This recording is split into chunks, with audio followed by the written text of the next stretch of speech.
Vidari. The name means swelling in the groin, but that hardly captures the sweet, affectionate nature of this herb.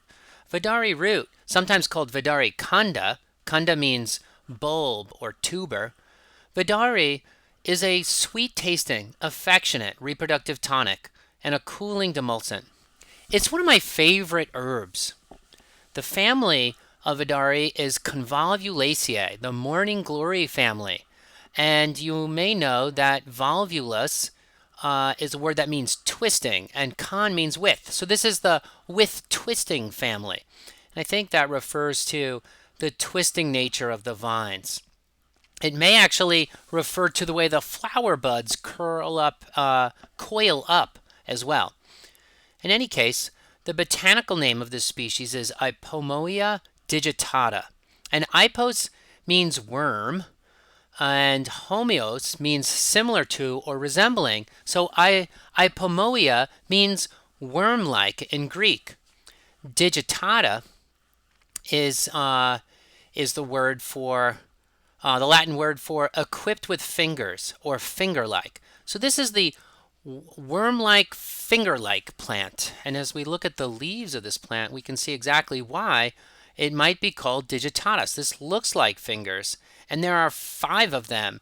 Well, there's these 2 little ones here, but otherwise 5 main fingers. And so, I don't know, can you see the twisting, coily nature of the vine? Not really here, but we've got morning glory species growing on our fence here, and it does coil. Probably Ipomoea digitatus does the same thing. Digitata does the same thing.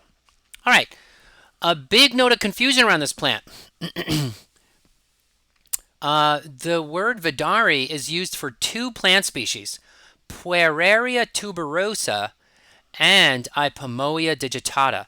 And those are used interchangeably. They have very similar medicinal properties, and so it gets confusing sometimes. Even Pohl, in the 2013 edition of his book, put the species name as Pueraria tuberosa, but the photo is of Ipomoea digitata. So mistake there. Take a look at this picture on the left. That's Pueraria. And that's the genus of kudzu. Kudzu is Pueraria. You could see that it's a pea family plant. Just look at those classic pea family flowers. And as with many plants in the Fabaceae or pea family, it has a hormonal action. Think of soy being estrogenic, right? And we could go on and on. Fenugreek, nourishing hormones, being estrogenic, a galactagogue,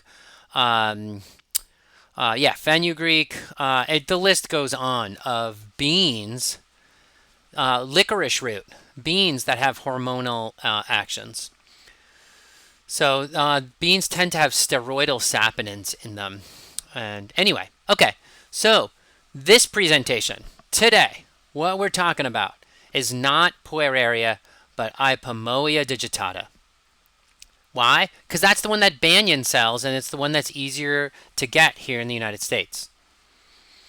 Other English names for this plant, Ipomoea, is wild yam or alligator yam. Now, wild yam is, we use the word wild yam here in Appalachian, I think in general in Western herbalism, for a different species of yam altogether. So, Dioscorea, right? That's the genus of the wild yam that we talk about around here. So in Hindi, they'll call it Vidari Kand, same. Bengali, Balai Kand. Bala means strength. So wonder if that's what they're referring to there. Bhumi Kumra. I don't know what Kumra means in Bengali, but Bhumi means earth. So the earth Kumra, whatever that Kumra means. All right, anyway, we'll continue.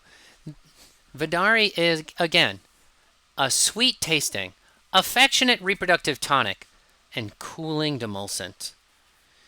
It's been used historically as a general tonic in Ayurveda for spleen and liver issues and for fat accumulation. Now, this is I can't wrap my head around this. In Cambodia, Laos, and Vietnam, the tubers are used to prevent obesity. Ayurveda uses it for fat accumulation. But what? It's a nourishing um, root. So we'll see if we can figure out why as we go. This herb is also used to regulate menstruation in Southeast Asia. It's mentioned in the Ayurvedic classical text, so it's a classical Ayurvedic herb. It was botanically classified in 1759 by Carl Linnaeus, the famous Swedish botanist, who classified many plants. All right, this has a sweet taste. It's heavy, oily, and cold. It has a lubricating, sweet effect on elimination pathways. That's the Vipak.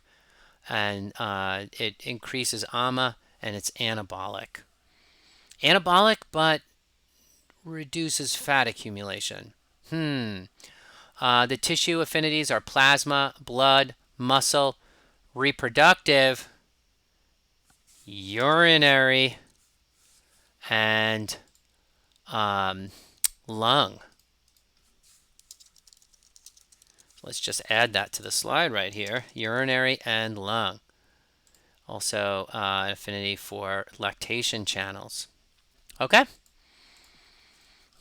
It grows throughout Asia. It likes a hot, moist climate with moderate rainfall, but can tolerate large amounts of rainfall. Kind of like the morning glory that grows on our fence here in the Appalachian Mountains of western North Carolina. It grows best in partial to low sun, and it prefers rich soil. It's considered native to West Africa and Australia's Northern Territory. Sounds like they don't know where it's native to. The appearance, it's a perennial plant with long, flexible, thin climbing stems, tuberous roots that grow up to 4 inches, vines that can reach up to 13 feet. Beautiful flowers. I love morning glory flowers. They're mesmerizing, absolutely mesmerizing. Just look at that deep shade of pink surrounded by the lighter shade. They just draw you right in. Super beautiful plant. This is a white one with a pink interior. Just one of the prettiest flowers. The ones, again, that grow here in Appalachia are absolutely mesmerizing. They are often used ornamentally. Insects love them, so don't attract insects to your house, right? By growing Vidari kund. And these narrow leaves look like outstretched fingers. When you look at the aerial parts of this plant, it doesn't really indicate the sweet, heavy, anabolic nature of the roots. And just if you remember the pictures of Shatavari, it was like that too. It's like that aerial parts are wispy and the below ground parts are heavy. That's the case for Vidari kund. And yeah, look at the flowers are beautiful, appear almost electric when you see them in real life. We notice there's a little like hair or fur on the leaves. Let's see if we can get a close-up of that somewhere. Do we have a close-up of it? I thought we did. But there's a little bit of fine hair or fur on the plant. Maybe you can see it in the second photo best. And that we see that with many anabolic herbs. I don't know if that's a thing. I have to research that. There you go. You can see some of the fur in that photo too. The vine is weaving and wrapping around things. Over time, it strengthens, can even get a little bit woody. The surprise is this big, huge tuber underneath the ground. It's not really what you would expect from a light, spreading vine, right? And these delicate, ethereal flowers. I think of the flowers as very ethereal.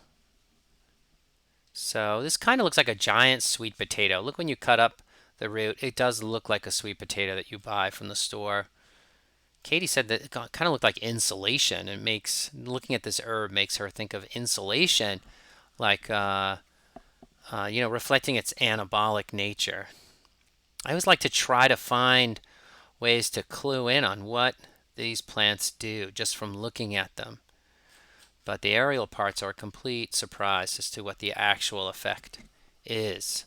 All right, what's the summary here? Again, a sweet, affectionate, reproductive tonic, and cooling demulcent that loves dark, moist, warmish habitats with rich soil.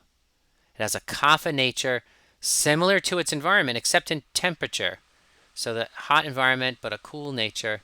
This is a kapha aggravating plant. Let's look at the medicinal effects of Vidari.